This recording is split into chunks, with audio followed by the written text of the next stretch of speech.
Don't give up on your dreams. Kahit mababa man yan yung buhay mo, kung nahihirapan ka sa budget, focus mo lang yung gusto mong matupad sa buhay, papunta rin yan.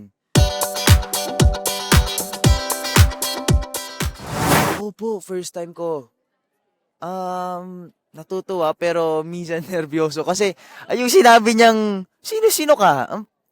Parang tumatawa na talaga ako habang sinasabi niya yun.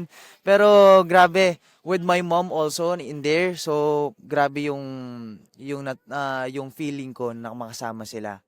Ayun. Lesson, don't give up on your dreams.